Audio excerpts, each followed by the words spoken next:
no less than Real Madrid deserved, in all honesty. The host then with the victory. For more on this, let's welcome in, shall we? Pablo Zabaleta is with us. Pablo, is this a big deal, Real Madrid losing, considering the changes Ancelotti made? Well, I think we all knew that Real Sociedad was the team that was going to win tonight. Also because the game was so important for Real Sociedad to secure that Champions League spot, and arguably was a bigger game for Real Sociedad tonight. Real Madrid been really poor tonight. Also last game, I know they have two big games coming up in the weekend, Copa del Rey, and then the first leg against Man City, but it was not good enough for Real Madrid. No Vinicius, no Benzema, no Valverde, but overall I think the whole performance of Real Madrid was not good enough tonight, and a complete performance by Real Sociedad because they knew what they were playing for and very well deserved the 3 points. Take nothing away from Real Sociedad, but Real Madrid's priorities are clearly elsewhere. It's not really a surprise. Real Sociedad have had a lot of incentive, i.e. the top four, which they look as if they've pretty much cemented now anyway. At home, all the changes from Real Madrid. The league has gone. You know, I was listening to the boys in the commentary and I was a little bit surprised that they were surprised Real Madrid were as poor because all the regs are in the Copa del Rey and the Champions League in particular. Now, there is an argument to say, well, yeah, but some players are fighting for their place and you don't want sloppiness to get on board, which it certainly has, certainly from a defensive aspect.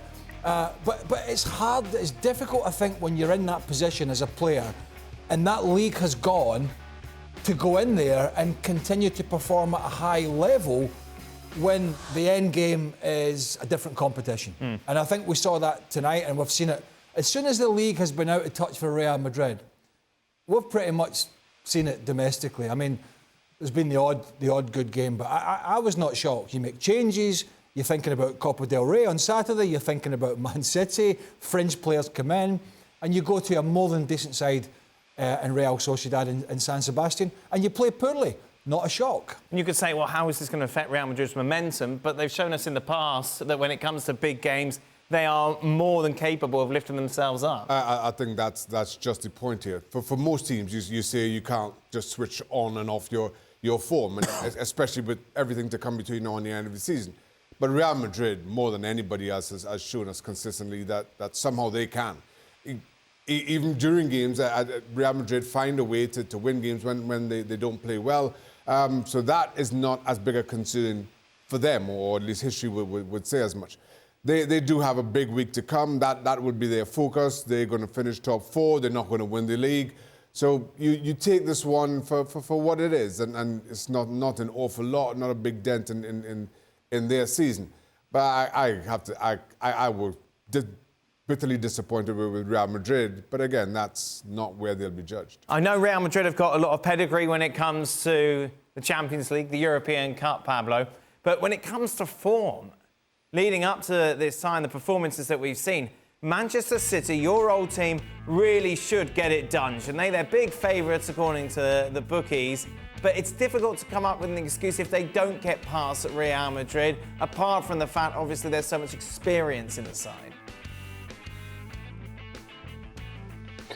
Well, the thing is, I mean, if you are the assistant coach of Pep Guardiola or the analysis guy from Pep Guardiola, you are watching Real Madrid tonight, it's like we got big chances, you know, because they've been really poor tonight. But it's completely different in the Champions League for that Real Madrid team. So the thing is, they know that they don't have chance in La Liga, but sometimes as a player, you need to build that momentum before going into the big games. I know they are a big club, they have big experience in the Champions League and all that, but so many mistakes in the last few games. Some of the best players from Real Madrid didn't perform well enough in the last two games.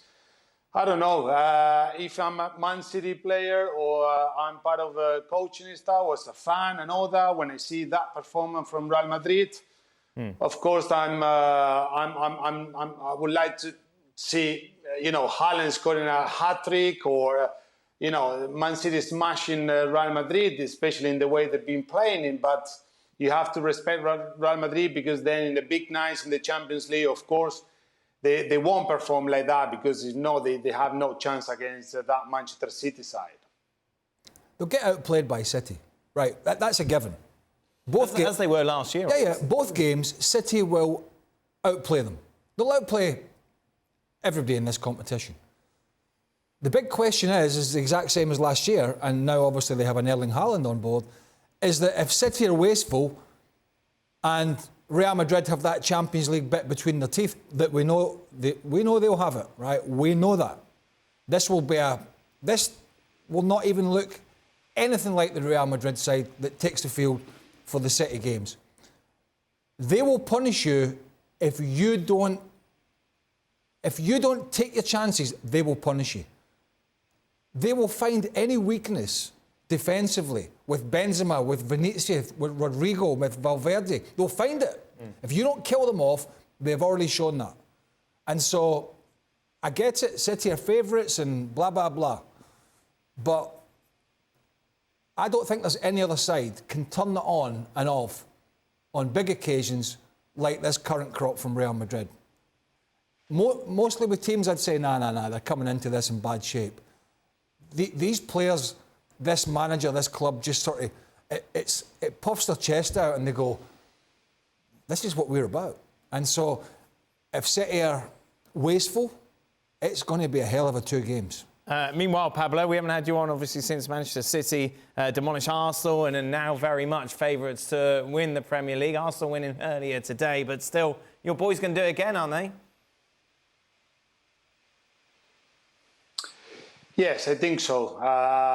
Like I said before, when you look at the team in the way they've been playing in the last few games, or I don't know, last few months, they've been incredible individually, collectively as a team.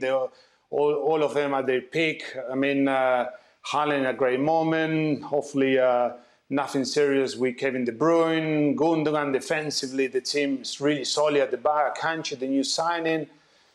That has to be the year when Man City made the trouble. I don't know. Finger crossed they can do it. But we're so pleased for the club, for the Pep, and everybody at Man City if they can win everything. I think they will. They deserve it. They are the best team right now. Even Xavi in the press conference say the other night. But because we got experience from last season and playing against Real Madrid. I know that it's better to go game by game and do the job and hopefully at the end of the season we can see Man City winning everything. I mean, personally, I would like to see Man City winning the Champions League. For me, that's the main goal for the club. After being dominating the English football for the last 10 years, I would like to see the club winning the Champions League. That's the season they have to win it. Haaland in a moment like that is the player that can score 2-3 goals in each game. I mean, but we'll see. We'll see what happens at the end of the season.